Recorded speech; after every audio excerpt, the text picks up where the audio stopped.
Pemakaman pemimpin Hamas Ismail Haniyeh yang tewas dibunuh Israel Jumat kemarin digelar di Doha, Qatar. Ratusan orang menghadiri prosesi pemakaman Haniyeh. Haniyeh dimakamkan di sebuah pemakaman di kota Lusail, sebelah utara Doha. Peti jenazah Haniyeh yang diselimuti bendera Palestina dibawa melintasi masjid melewati ratusan orang. Para pelayat telah berkumpul di Masjid Besar Imam Muhammad bin Abdul Wahab, tempat berlangsungnya proses pemakaman. Khalid Mashal yang diperkirakan menjadi pemimpin politik baru Hamas juga turut hadir selain para pejabat Hamas lainnya.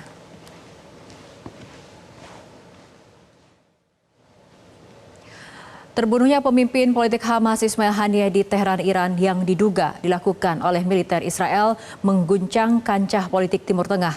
Kelompok perlawanan Hamas bersumpah akan membalas Israel pasca terjadinya serangan yang menewaskan Ismail Haniyeh dalam serangan di Teheran, Iran.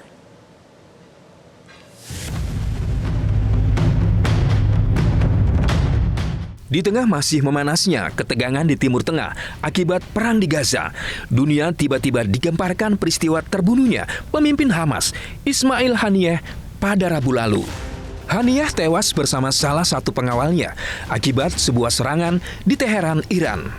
Media Iran menyebut Haniyeh berada di Teheran untuk menghadiri upacara pelantikan Presiden baru Iran, Masoud Pezeshkian, yang dilaksanakan pada hari Selasa. Dalam pernyataan resminya, Hamas menyebut tewasnya Haniyeh diakibatkan serangan mematikan yang dilakukan militer Zionis Israel terhadap rumah kediaman Haniyeh di Teheran, Iran. Saat ini, penyebab pasti kematian Haniyeh masih diselidiki pihak berwajib Iran. Meski Israel belum memberi tanggapan atas tewasnya Haniyeh, para politisi Hamas menuding Israel berada di balik aksi pembunuhan terhadap pemimpin Hamas tersebut. Pengamat Timur Tengah, Dina Sulaiman menyebut berdasarkan rekam jejak aksi teror, dugaan kuat pasukan intelijen Israel Mossad berada di balik aksi pembunuhan Ismail Haniyeh. Memang betul di kejadian di Iran ini masih belum ada pengumuman resmi bahwa ini adalah Mossad pelakunya, tapi top of mind orang ketika melihat atau mendengar berita ini ya langsung Mossad gitu ya pelakunya. Kenapa? Karena memang Mossad juga punya track record panjang melakukan berbagai aksi teror pembunuhan kepada tokoh-tokoh politik Palestina. Bahkan dulu tahun 97 itu Khalid Mashal itu juga mengalami percobaan pembunuhan ketika dia sedang berada di Amman, Jordania.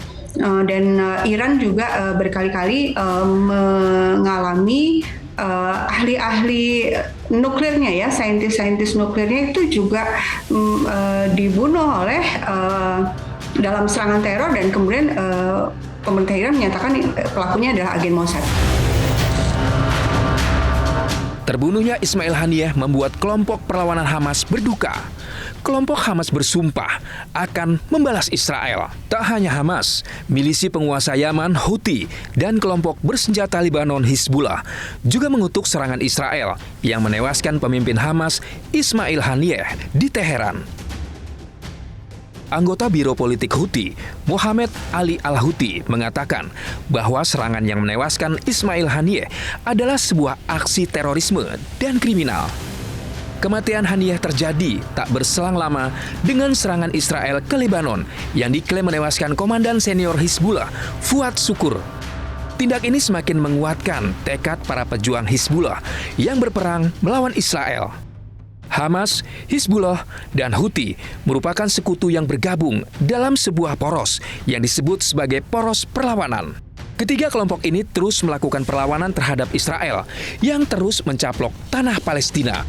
Kelompok Hizbullah dan Houthi misalnya telah melancarkan serangan ke Israel untuk menekan Tel Aviv agar menghentikan serangan ke Gaza. Selama ini, para pemimpin kelompok kemerdekaan Palestina, Hamas, sudah sering menjadi target utama aksi pembunuhan atau penangkapan rezim Zionis Israel. Dalam 20 tahun terakhir misalnya, sejumlah pemimpin Hamas tewas dibunuh Israel. Pengamat politik Timur Tengah, Dina Sulaiman, mengatakan rentetan serangan mematikan yang dilakukan militer Israel ke wilayah Gaza dan wilayah Iran diduga sengaja dilakukan Israel sebagai upaya memperluas perang, sehingga bisa menjadi perhatian dunia. Artinya ini sebuah upaya Israel kalau saya melihat untuk memperluas perang gitu ya.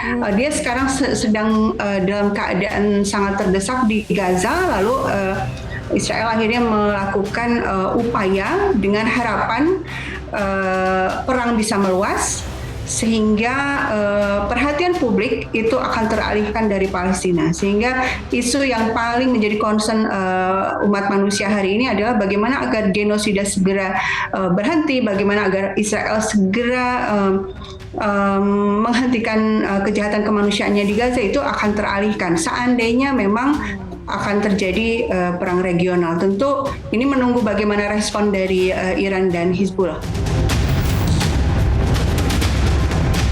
Di kalangan banyak pihak, Ismail Haniyeh dikenal sebagai sosok yang berani dalam memperjuangkan kemerdekaan Palestina. Haniyeh terpilih sebagai Kepala Biro Politik Hamas pada tahun 2017, menggantikan pemimpin sebelumnya, Khalid Mesal. Haniyeh menjadi tokoh terkenal setelah menjadi Perdana Menteri Palestina pada tahun 2006 setelah kemenangan Hamas dalam pemilihan parlemen. Haniyeh dinilai sebagai sosok yang pragmatis dan tinggal di pengasingan serta membagi waktunya antara Turki dan Qatar. Haniyeh juga menjaga hubungan baik dengan para pemimpin berbagai faksi di Palestina.